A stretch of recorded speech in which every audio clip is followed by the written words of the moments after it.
Oke, baik. Bismillahirrahmanirrahim. Assalamualaikum warahmatullahi wabarakatuh. Waalaikumsalam warahmatullahi wabarakatuh.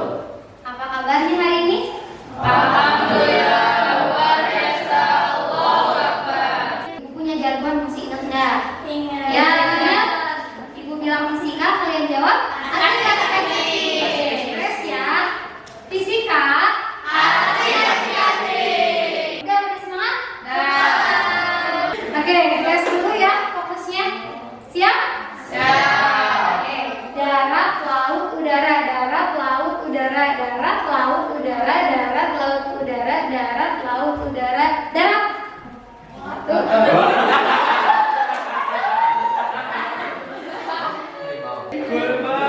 Seperti biasa, siapa yang tidak masuk hari ini? Absen dulu. Asbar mana Asbar? Asbar mana? Asbar Sakir. Terus siapa lagi? Oke, sebelum memulai pembelajaran, seperti biasa apa dulu? Berdoa. Ya, dipimpin oleh Zidan. Silakan pimpin buat berdoa. Ya.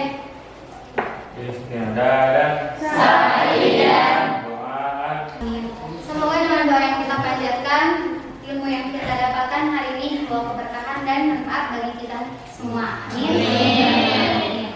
Oke. Minggu lalu masih ingat tidak kita belajar apa?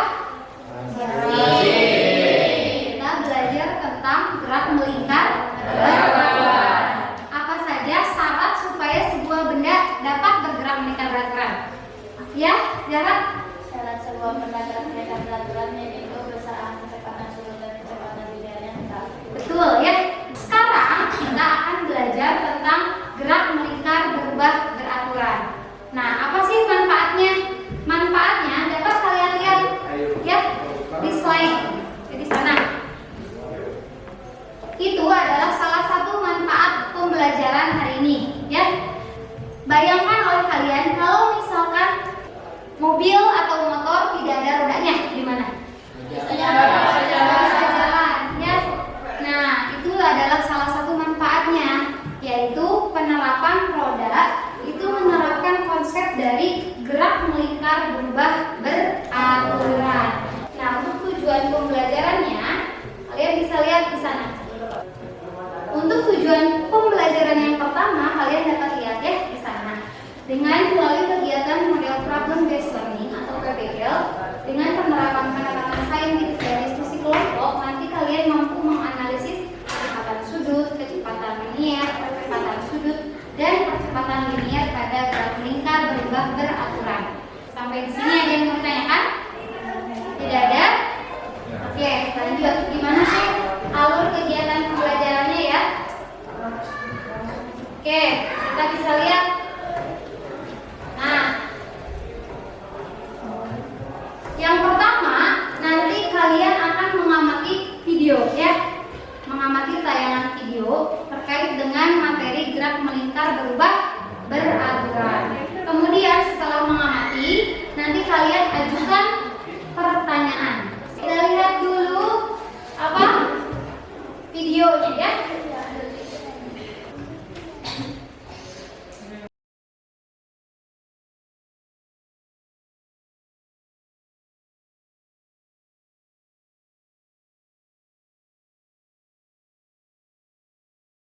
Nah, pada gerakan biang lala tadi, biang lala bergerak secara melingkar. Coba ajukan satu buah pertanyaan terkait dengan konsep dari gerak melingkar berubah beraturan. Ada yang mau?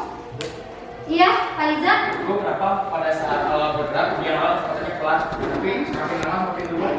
Nah, itu tadi Faiza nanyain ya, kenapa kecepatan pada biang lala pada mula-mula pelan, lama-kelamaan menjadi cepat. Itu kenapa coba? Ada yang bisa mengungkapkan pendapatnya, jawabannya? Ya, Jadi karena adanya perubahan kecepatan linear sama kecepatan sudut pada biang lala. Jika perubahan kecepatan selalu tetap pada yang selang waktu tertentu, maka biang lala tersebut merupakan gerak melingkar berubah beraturan. Ya, betul ya. Itu yang dikatakan oleh Mutia. Hipotesis yang dikemukakan oleh Mutia tadi, kalau misalkan perubahan kecepatannya konstan, maka biang lala tersebut dapat dikatakan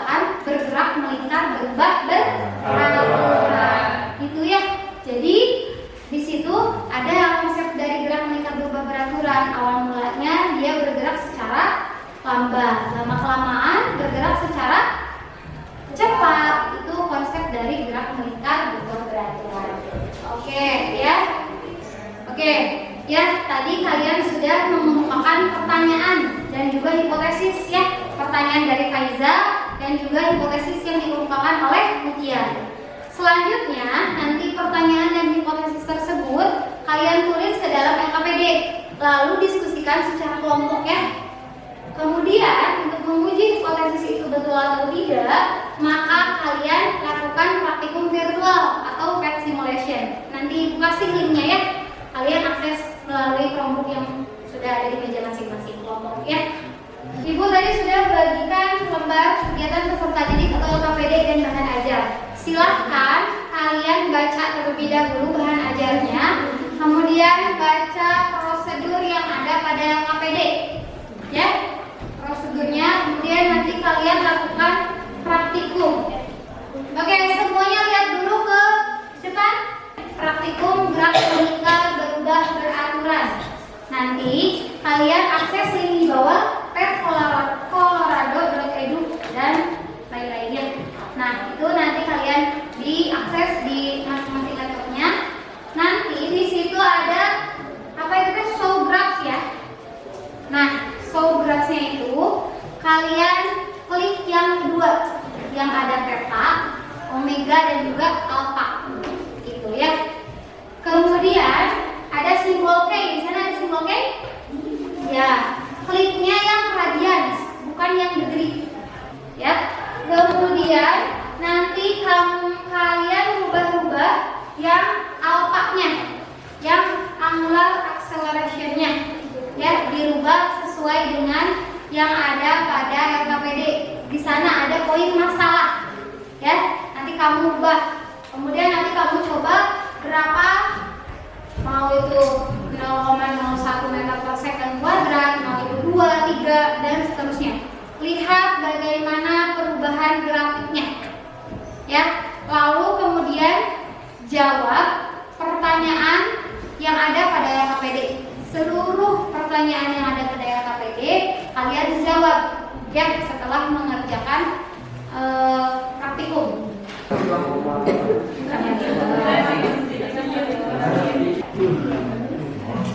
Capek.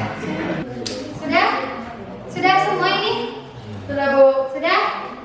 Ya, siapa yang mau presentasinya Ibu nilai keaktifan kelompoknya ya?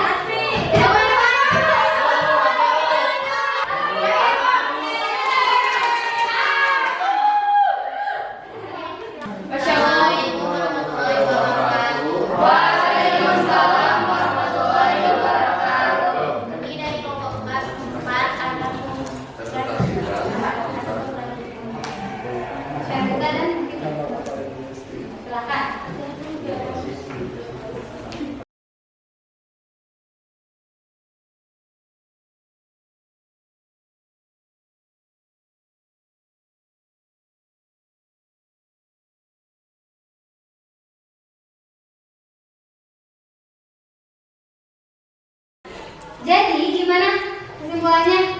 Artinya waktu berbanding lurus atau berbanding terbalik? Berbanding lurus. Waktu berbanding lurus dengan kecepatan sudutnya. Semakin besar waktunya, semakin besar pula kecepatan sudutnya. Gitu kan? Ya betul. Kemudian kamu gambarkan gambar apa itu? Ya, bentuk lintasan yang ditempuh oleh kumbang. Ada berapa kumbang yang tadi kamu praktekkan? Satu. Ada satu, ada dua? Dua. Ya, ada dua. Ada yang kumbangnya bergerak satu, ada yang kumbangnya bergerak dua. Tergantung dengan apa? Percepatan sudutnya. Gitu. Ya.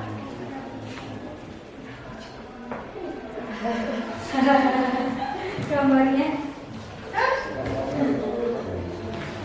nanti jelasin ya sama Mufid dan Sarwitanya. So, jelasin kemanakah arah gerakan kumbangnya. Ini kecepatan ya, dengerin ya. Omega kecepatan tersebut, kalau AS kecepatan percepatan Ya, itu arahnya ya digambarkan oleh Serlinda dan Mufid. Selanjutnya, simpulkan. Jadi kesimpulannya gerak GMPB itu dipengaruhi oleh kecepatan tersebut, kecepatan linear, kecepatan sudut, kecepatan sentripetal. Jadi dari GMPB yaitu kecepatan sudutnya konstan, kecepatan sudutnya berubah-ubah dan bergerak pada lintasan meningkat. Untuk GMPB dalam kehidupan yaitu yang lama, roda dan perputaran. Ya. Oke, ada yang mau ditanyakan dulu nggak? Sama kelompok 4 ada yang mau ditanyakan dulu? Tidak ada? Oke, itu saja. Cukup sekian dari kami. Wassalamualaikum.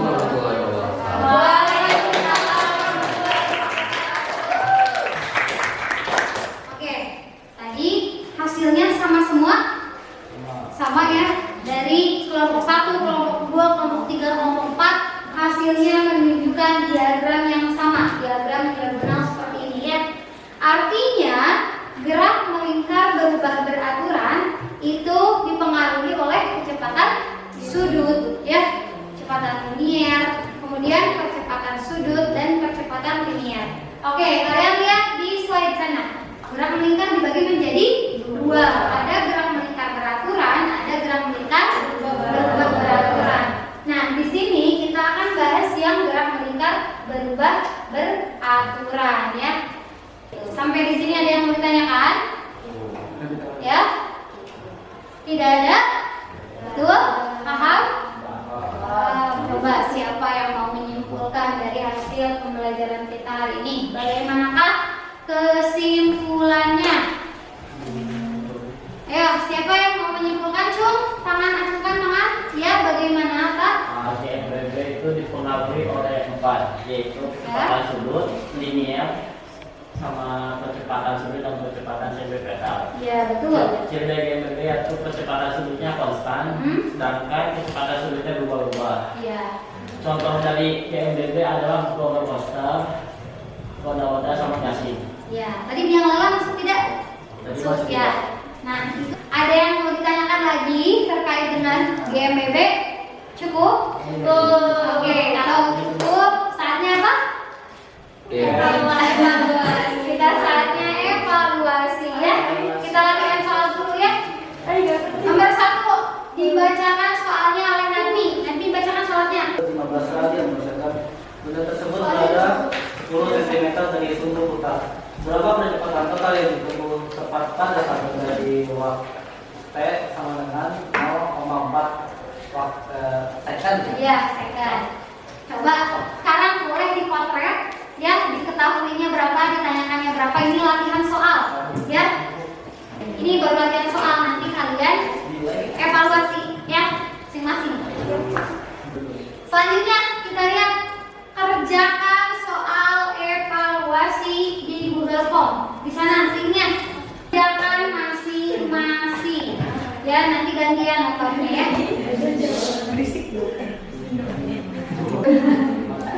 Oke, bisa dilihat ya siapa yang sudah lulus, siapa yang belum lulus. Yang belum lulus tutup ya. Yang belum lulus, yang belum tuntas, artinya yang masih di bawah KKM ya, nanti ikut remedial di pertemuan selanjutnya. Yang sudah tuntas, kita lanjut ke materi berikutnya ya. Siapakah termasuk kelompok yang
paling ujung. Adakah saran dengan pertemuan selanjutnya? Lebih banyak soal atau lebih banyak games katanya? Terus lebih banyakin soal aja sebenarnya. Banyakin games. Oke, siap. Nanti pertemuan berikutnya kita banyakin games. Satu lagi, untuk pertemuan selanjutnya kalian buat laporan hasil praktikum sekarang ya. Kalian buat cari referensinya di internet. Boleh dari jurnal, boleh dari buku, boleh dari bahan ajar, boleh dari apapun itu, dari sumber pembelajarannya yang ada. Kalian bisa lihat di perpus juga boleh. Oke, sebelum ditutup kita